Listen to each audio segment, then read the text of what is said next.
আসসালামু আলাইকুম।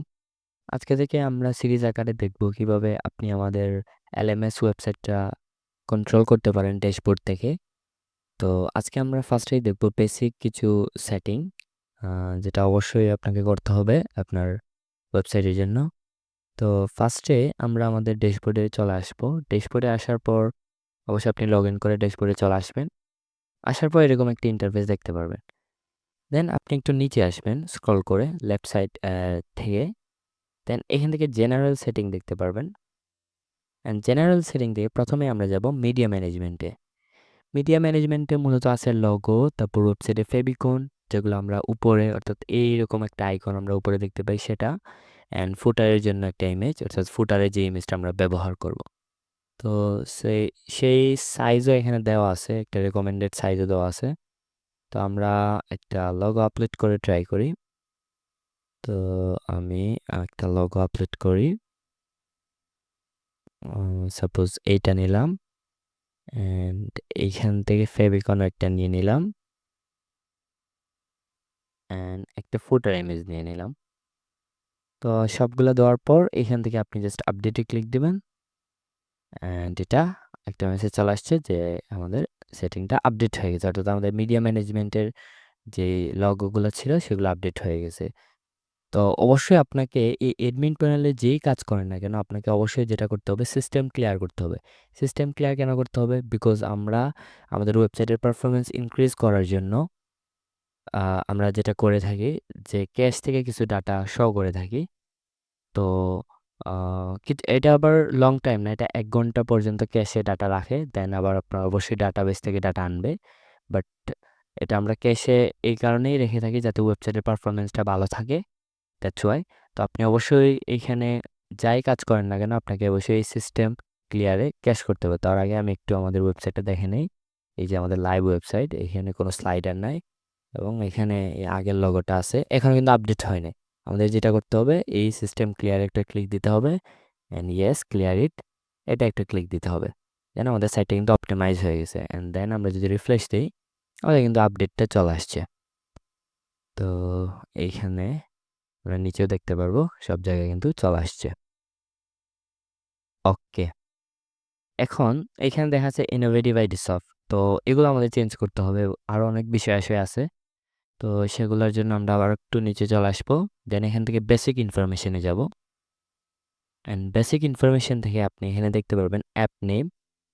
এখানে অ্যাপ নেমে আপনি অবশ্যই এখানে আমরা আমরা দিয়ে দিলাম শিক্ষা পয়েন্ট। আপনি আপনার ওয়েবসাইটের নাম দেবেন, মেনলি অ্যাপ মানে ওয়েবসাইট বোঝাচ্ছে, ওয়েবসাইটের নাম। এবং এখানে দেয়া আছে গুগল পিক্সেল আইডি। আপনার যদি পিক্সেল আইডি থাকে অবশ্যই আপনি আপনার পিক্সেল আইডি দিবেন, আদারওয়াইজ এটা খালি রেখে দিবেন। এবং ডিফল্ট আপনার ওয়েবসাইটের ল্যাঙ্গুয়েজ, অর্থাৎ একজন ভিজিটর প্রথমে আসলে সে কি ইংলিশে দেখবে কন্টেন্ট না বাংলায় দেখবে, সেটা আপনি সিলেক্ট করতে পারেন। আমি সাপোজ ইংলিশে দিয়ে রাখলাম। And WhatsApp number, mobile number, তারপর সাপোর্ট ইমেল, এগুলো আপনি দিয়ে দিবেন। দেন address and trade licence information আছে এখানে, আপনি আপনার অ্যাড্রেসটা দিবেন। অ্যান্ড ট্রেড লাইসেন্স এখানে দিতে পারেন অবশ্য, বা খালিও রাখতে পারেন। অ্যান্ড অফিস আওয়ার এখান থেকে আপনি এটাগুলা দিয়ে দিবেন, দিয়ে জাস্ট আপডেট সেটিংয়ে দিলে এটা কিন্তু আপডেট হয়ে যাবে। সো আমার এটা আপডেট হয়ে গেছে। অবশ্যই আপনাকে প্রত্যেকটা কাজ করার পর এটা এমন না যে প্রায় মানে একটা কাজ করার পর এটা দিতে হবে। আপনার ওয়েবসাইটের পুরো কাজ শেষ, দেন আপনি জাস্ট এই সিস্টেম ক্লিয়ারে দিয়ে এটা ক্লিয়ার করে ফেলবেন। তাইলে আপনার এখানে সাথে আপডেট হয়ে যাবে। তো আমরা এখানে নেক্সট চলে আসি আমাদের সেটিংয়ে, বেসিক এসইও। এখানে সাইট টাইটেল আছে। সাইট টাইটেল মানে হচ্ছে যে আমরা এইখানে যেটা দেখি, সাপোজ এখানে শিক্ষা পয়েন্ট আছে। তো আমরা চাইলে শিক্ষা পয়েন্ট এবিসি এটা লিখতে পারি। এটা অবশ্যই এসইওর ক্ষেত্রে খুবই ইম্পর্টেন্ট। এটা যারা এসইও নিয়ে কাজ করে বা বুঝে তারা বুঝতে পারবে। তো এখানে ম্যাক্সিমাম কাজই হইতেছে যারা এসইও রিলেটেড ভালো একটু জানে বা মোটামুটি ধারণা আছে তাদের।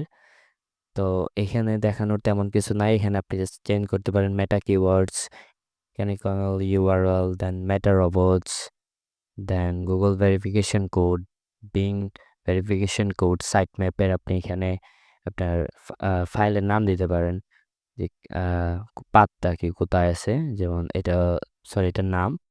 তো এখানে robot.txt এগুলো দিতে পারেন এখান থেকে। দিয়ে জাস্ট আপনি এখানে আপডেট এসইও সেটিংয়ে ক্লিক দিলে এটা আপডেট হয়ে যাবে। তো আমি জাস্ট এটা একটু দেখাই আপনাকে। তো এখান থেকে এখানে ক্লিয়ার করলাম অ্যান্ড দেন আমার ওয়েবসাইটে যদি যাই, এটা কিন্তু শিক্ষা পয়েন্ট আছে। আমি যদি একটু ক্লিক দিই, এখানে এবিসিডিটা চলে আসছে, দেখতেই পারতেছেন। এবং এইখানে দেখেন, এখানে কিন্তু শিক্ষা পয়েন্ট চলে আসছে। এখানে আগে মেবি ছিল আপনার ইনোভেটিভ আইডি সব ছিল। এটা এইদিকে ছিল। এটা কারণ হচ্ছে এটা বাংলার কনটেন্টের জন্য এইদিকে, আর ইংলিশের জন্য ওইদিকে আছে। তো এটাই। সেই দেখেন এটা কিন্তু শিক্ষা পয়েন্ট চলে আসছে। ওকে। দেন আমরা আসি আমাদের স্লাইডার। এখানে কিন্তু এখন কোনো প্রকার স্লাইডার নাই, এইজন্য খালি দেখাচ্ছে। অবশ্যই আপনাকে একটা না একটা স্লাইডার রাখতে হবে। তাহলে ওয়েবসাইটের ডিজাইনটা সুন্দর আসবে না? তো এখান থেকে আমরা নিচে থেকেই জাস্ট অ্যাডস ব্যানার স্লাইডারে চলে আসছি। অ্যান্ড এখান থেকে আপনি জাস্ট একটা ক্লিক দেন যদি, দিয়ে আপনি আপনার স্লাইডারটা নিতে পারেন। সো সাপোজ আমরা একটা স্লাইডার নিলাম, এটাই নিলাম, নিয়ে জাস্ট এখান থেকে অ্যাড একটা প্রেস দিলেই এটা অ্যাড হয়ে যাবে।